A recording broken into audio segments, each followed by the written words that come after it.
Hello students, welcome my channel. आइए BA first year का first paper का question करते हैं। वैदिक काल अथवा आर्य सभ्यता की धार्मिक, प्रशासनिक और राजनीतिक विशेषताओं का वर्णन करना है।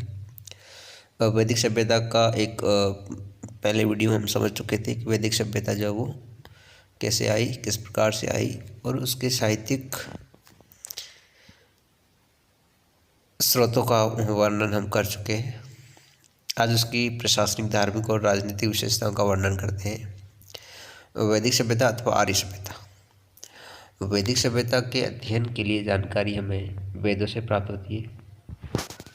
वैदिक सभ्यता से आर्यों की राजनीतिक, सामाजिक, धार्मिक व आर्थिक स्थिति की जानकारी भी मिलती है। वैदिक युग को हम दो भागों में बांटते हैं, ऋग्वैदिक युग और वैदिक। ऋग्वैदिक में हम पूर्व वैदिक सभ्यता को पढ़ते हैं और वैदिक युग में हम उत्तर वैदिक सभ्यता को पढ़ते हैं।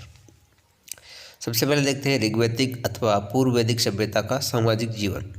समाज कैसा था? सामाजिक जीवन, पारिवारिक जीवन। आर्यों के समाज की आधारभूत इकाई परिवार थी। ऋग्वैदिक कालीन परिवार पितृसत्तात्मक था। परिवार के मुखिया का संपूर्ण परिवार पर पूर्ण अधिकार होता था। अन्य सदस्यों को उसकी आज्ञा का पालन करना आवश्यक था। यानी पारिवारिक जीवन में पितृसत्तात्मक परिवार था। भोजन तथा पेय क्या खाते थे? तो विशेषतया दूध का महत्व था भोजन में, और दूध की ही बनी हुई सामग्री यूज की जाती थी, उपयोग में लाई जाती थी। मांसाहारी नहीं थे। कुछ लोग मांस खाते थे, जिसमें बकरी है, बैल है, इनका भून कर खाया जाता था। गाय पवित्र थी और गाय का जो वो मांस नहीं खाया जाता था। हाँ, मदिरा का पान जो है ऋग्वेद में अपराध बताया गया है, फिर भी सोमरस और मदिरा पान का महत्व था। आमोद प्रमोद, संगीत, मनोरंजन, नृत्य, जुआ, शिकार, रथ दौड़, जुआ आदि जो वो इसके आमोद प्रमोद के साधन थे। गायन और वादन दोनों ही प्रचलन था। ये हमने अथर्ववेद में देखा है, सामवेद में देखा है। गायन का बांसुरी, ढोल है, मंजीरे, बीन है, बीणा आदि जो वो बजाते थे। वेशभूषा, ऊन है, रेशम है, मृगचर्म आदि के वस्त्र पहनते थे। वेशभूषा बिल्कुल सिंपल, सादगी थी। वे 3 टाइप के वस्त्र पहनते थे। नीवी का मतलब होता है जो कमर से नीचे पहना जाता था। वास जो कमर के ऊपर, शरीर के मध्य भाग में पहना जाने वाला। और अधिवास यानी जो उसके ऊपर पहना जाने वाला, यानी वास के ऊपर अधिवास। शिक्षा, शिक्षा गुरु के आश्रम में ली जाती थी और मुख्य उद्देश्य शिक्षा का जो होता था वो था साहित्यिक शिक्षा प्राप्त करना और धार्मिक शिक्षा। वर्ण व्यवस्था हम पहले ही बता दिया था मैंने आपको कि ऋग्वेद के 10वें मंडल में पुरुष सूक्त में जो है वर्ण व्यवस्था का उल्लेख किया गया, जिसमें आपके ब्राह्मण, क्षत्रिय, वैश्य और शूद्र 4 प्रकार के वर्णों में जो समाज बंटा हुआ था। छुआछूत लगभग नहीं के बराबर थी।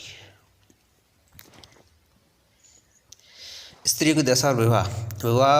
बाल विवाह नहीं होते थे। स्त्री को अपना वर चुनने का पूर्ण अधिकार था। विवाह में भाई बहन से, पिता पुत्री, माँ पुत्र आदि परस्पर विवाह का निषेध था। एक पति या एक पत्नी विवाह प्रचलित था। राजनीतिक जीवन के बारे में पढ़ते। कुटुंब, कुटुंब यानी कबीला या परिवार।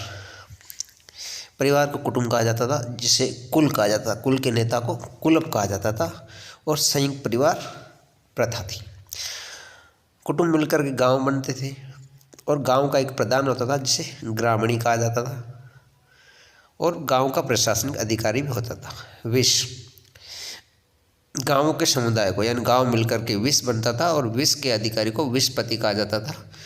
उसके बाद विश मिलकर के जन की रचना करते थे और जन का अधिकारी जो या जन का प्रधान होता था वो गोप कहलाता था। फिर राष्ट्र या देश, ये राज्य को कहा जाता था। शासन व्यवस्था देखते हैं उसके बाद में। शासन व्यवस्था जो थी वो राजतंत्रात्मक थी, यानी जिसका अध्यक्ष राजा होता है, राजा चलाता है सारा प्रशासन।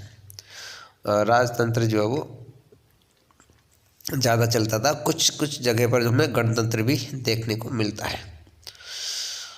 शासन व्यवस्था में देखा जाए, राजा तो प्रमुख अधिकारी जो होता था, मुख्य जो होता था वो राजा होता था, मुखिया, और जिसका पद जो होता था वंशानुगत होता था। फिर भी कभी कभी राजा जो है वो नियुक्त भी किया जाता था। किसके द्वारा? सभा और समिति के द्वारा।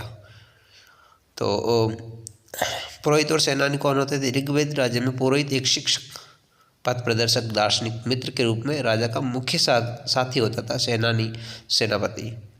सभा और समिति का उल्लेख मिलता है और सभा और समिति को प्रजापति की पुत्री कहा गया है।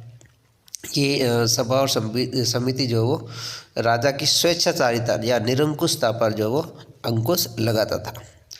दोनों समितियाँ जो है राजा को स्वेच्छाचारी नहीं बनने देती थी, ना ही निरंकुश बनने देती थी।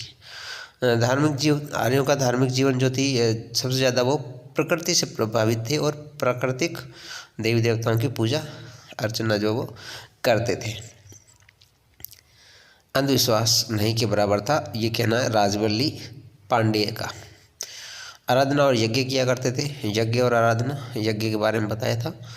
देवताओं का वर्गीकरण, यानी कि आर्य युग में या वैदिक काल में कुल 33 देवताओं का अस्तित्व है, जिनको मुख्य 3 भागों में बांटा गया था, जिसमें स्वर्ग के देवता वरुण है, घोष है, सूर्य, सावित्री, अदिति और उषा स्वर्ग के देवता थे। वायुमंडलीय देवता यानी वायुमंडल के देवता, ब्रह्मांड में वायुमंडल जो उसमें इंद्र, रुद्र, मरुत, वायु, वात आदि थे। और पार्थिव या पृथ्वी के देवता, पृथ्वी के देवता में अग्नि है, सोम है, पृथ्वी आदि पार्थिव देवता धरती के देवता कहलाते थे। धार्मिक दर्शन कैसे होता था इनमें? ऋग्वेदिक लोग मृत्यु के पश्चात क्या होता है इसकी चिंता नहीं करते। यदि भी ऋग्वेद में स्वर्ग एवं नरक का उल्लेख है, लेकिन ऋग्वेद में जो मरने के बाद क्या होता है ये नहीं, टेंशन इनको नहीं होती थी कि मरने के बाद भूत होता है, पता नहीं क्या होता है। ये लोग देवताओं से भयभीत नहीं थे, वरन उन्हें मित्रवत समझते थे। हाँ, हो सकता है बोलते हो कि आओ दोस्त शिव जी क्या हाल चाल है, आओ दोस्त सरस्वती, हाँ मित्रवत व्यवहार करते थे, हो सकता है, लेकिन हाँ पर डर नहीं था। आर्थिक जीवन पढ़ते हैं। कृषि भी की जाती थी, खाद का प्रयोग होता था, प्रमुख थे यव या जौ की या धान की खेती की जाती, धान और जौ की खेती की जाती थी। इसके अलावा मूंग, उड़द आदि भी उगाया जाता था। सिंचाई पर निर्भर होती थी ये खेती, कुओं, नहरों, झीलों, तालाबों से सिंचाई होती थी। मोस्टली जो खेती बारिश पर निर्भर होती थी। पशुपालन, गाय, घोड़ा, भैंस, ऊँट, बकरी आदि और कुत्ते का उल्लेख भी ऋग्वेद में मिलता है। गाय नॉट टू बी किल्ड यानी अघन्य मतलब पवित्र माना जाता था, और गाय चल संपत्ति मानी जाती थी, और गायों के लिए युद्धों का आयोजन होता था। अन्य उद्योग में भी बढ़ई है, रथ, गाड़ी बनाने वाले, लकड़ी का काम करने वाले, नक्काशी करने वाले, कताई बुनाई करने वाले, इस प्रकार के अन्य उद्योग भी, कुम्हार, सुनार, चिकित्सक आदि भी अपने कार्य में निपुण थे। अंतर्देशीय व्यापार और देशीय व्यापार भी होता था। व्यापार में नावों, गाड़ियों, जहाज़ों आदि का प्रयोग होता था। गाड़ियों का प्रयोग स्थल मंडल से और नावों, जहाज़ों का जलीय मार्गों से होता था। और व्यापार करने वाले को पणि कहा जाता था। और वस्तु विनिमय प्रणाली थी। वस्तु विनिमय का मतलब होता है वस्तु के बदले वस्तु दे। एक सिक्के का भी उल्लेख है जिसको निस्क कहा गया है। और मैकडोनाल्ड और कीथ के अनुसार ऋग्वेद तक ऐसे संकेत मिलते हैं जिनसे प्रकट होता है कि निस्क एक प्रकार की मुद्रा के रूप में प्रयुक्त होता था। ऋग्वेद में हिरण्यपिंड नामक मुद्रा का भी उल्लेख मिलता है। Thank you so much. ये था आपका ऋग्वेदिक आर्यों का धार्मिक, सामाजिक और राजनीतिक जीवन। अगला नेक्स्ट क्वेश्चन देखेंगे अगली वीडियो में। So students, be happy and stay blessed. Subscribe our channel to find out more updates. Thank you.